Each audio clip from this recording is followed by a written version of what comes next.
everyone. My name is Sneha Malyan. I am currently a third year in Galgodias University pursuing a bachelor degree in medical biotechnology. Today I'll be presenting a review paper on the topic Proteomics in the Idiopathic Pulmonary Fibrosis, the Quest for Biomarkers. The corresponding author for the review paper was Dr. Tila Khan, who is a prominent proteomics researcher specialized in idiopathic pulmonary fibrosis.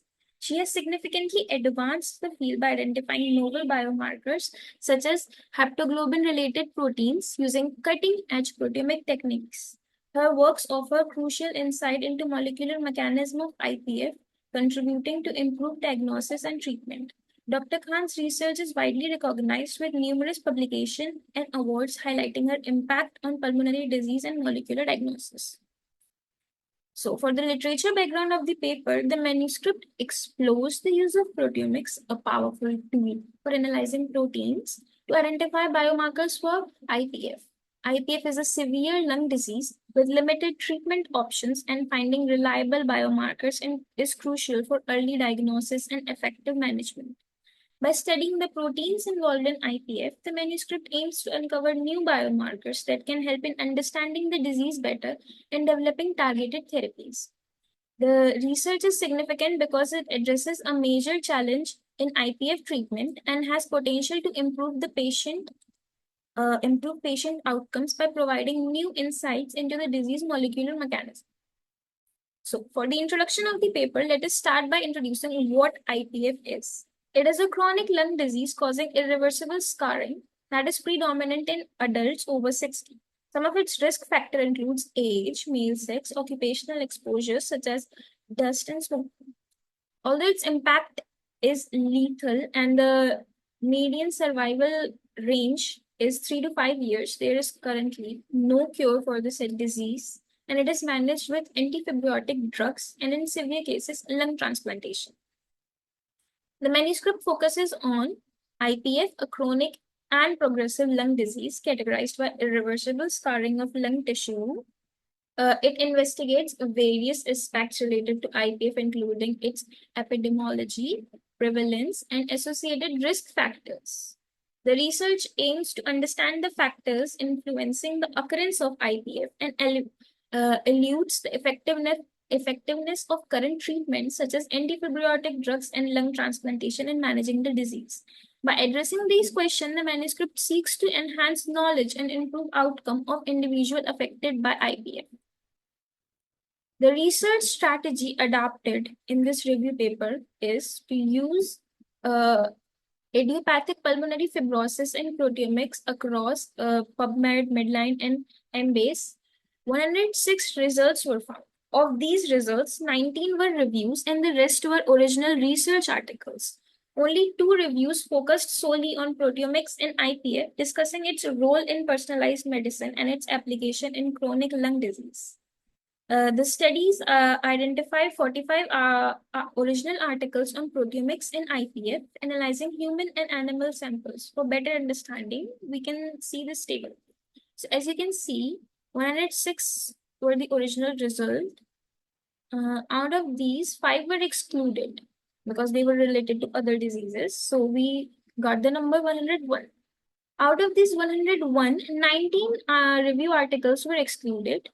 2 articles were based on nanotherapy, so they were excluded because the topic for the research review paper was proteomics, and 33 articles not relevant to this review were also included. So the number remained was 47. Out of these 47, 2 were Chinese articles, so they were also excluded because of the language barrier. So we finally got the number 45. Out of these 45, 38 were studies on humans, including lung tissues, cell lines, serum plasma, and bronchoalveolar lavage fluid. And the 7 were studies on animals like dogs, rats, and mice. So let us start by first studying about the human samples. First, let us start by bronchoalveolar lavage fluid. It is a fluid outlining the alveoli and lung in a thin film. So the key findings using proteomics were IPF patients have higher level of proteins related to oxidative stress. Biomarkers like S100A9 and calgranulin help identify IPF from other lung diseases. IPF patients show lower level of apolipoprotein A1 and higher haptoglobulin. Different protein profiles are found in familial versus sporadic IPF. Proteins linked to inflammation and lung cancer are found in patients with worsening IPF. For serum and plasma, potential biomarkers including alpha 2-HS glycoprotein, protein alpha 1 microglobulin, C-reactive protein. Anti-periplakin antibodies in serum are linked to disease severity. SOMAR technology has identified 6 plasma analytes corresponding with disease progression. 1,100 plasma proteins involved in IPF have been identified. 9 specific proteins can accurately differentiate IPF patient from healthy controls, and 5 differentially expressed protein, including antithrombic 3, correlate with disease severity. Haptoglobin-related protein is a potential biomarker for IPF, and haptoglobin indicates treatment response to the medication nintedanib.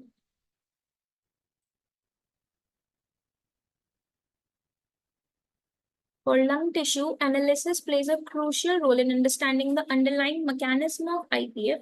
Although it is often limited by ethical and regulatory challenges, studies examining IPF lung tissue have identified significant findings such as lower level of hemoglobin and variation in receptor proteins like RAGE, which are implicated in disease pathogenesis. Research also reveals dysregulation of proteins involved in extracellular matrix remodeling, oxidative stress responses, and autoimmune responses. Comparative studies between IPF and other interstitial pneumonias like NSIP highlight both commonalities and distinct molecular signatures. Advanced proteomic techniques have enabled the discovery of altered protein profiles, offering insights into potential therapeutic target for IPF treatment. For animal studies, the standard approach involved using bleomycin to induce lung fibrosis, which resembles human IPF by causing inflammation followed by fibrosis. Studies in rats treated with bleomycin have found increased level of fibronectin 1 and LASP1 protein, indicating involvement of inflammation and fibrosis pathway.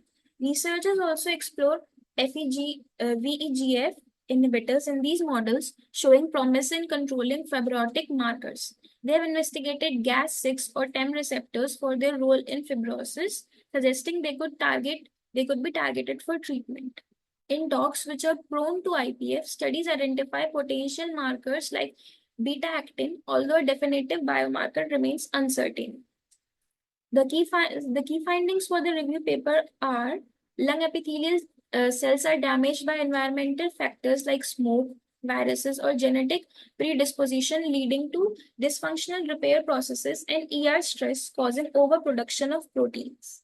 Cells initiate UPR unfolded protein response to manage ER stress, which can lead to apoptosis and reduce cell survival factors. Increased oxidative stress and inflammation further damage cell, creating a profibrotic environment. Damage to lung endothelial cells and elevated VEGF levels contribute to vascular leakage and fibrosis.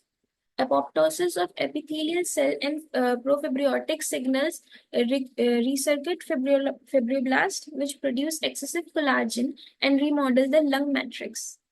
Excessive collagen deposition and matrix remodeling stiffens the lung, leading to respiratory failure in IPF. So for the conclusion of the paper, in recent years, significant progress have been made in understanding IPF through proteomic studies, in identifying potential biomarker for diagnosis, treatment monitoring, disease monitoring, and treatment. However, rigorous validation in large-scale clinical trial is crucial to ensure the reliability and clinical relevance of these findings. This approach could lead to earlier detection, better management, and advancement in therapeutic strategies for IPF.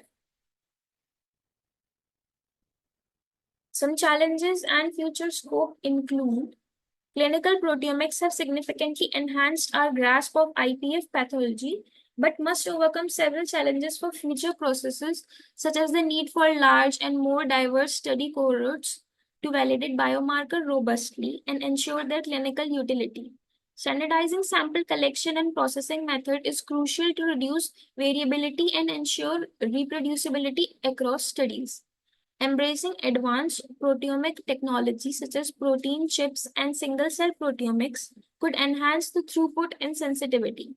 Integration of multi-omics approach, combining proteomics with genomics and metabolomics data, holds immense potential to unravel complex disease mechanisms and personalize treatment strategies effectively. These advanced promises to pave the way for more accurate diagnostic and targeted therapies in IPF. Thank you for giving me the opportunity to present this presentation and learn new findings.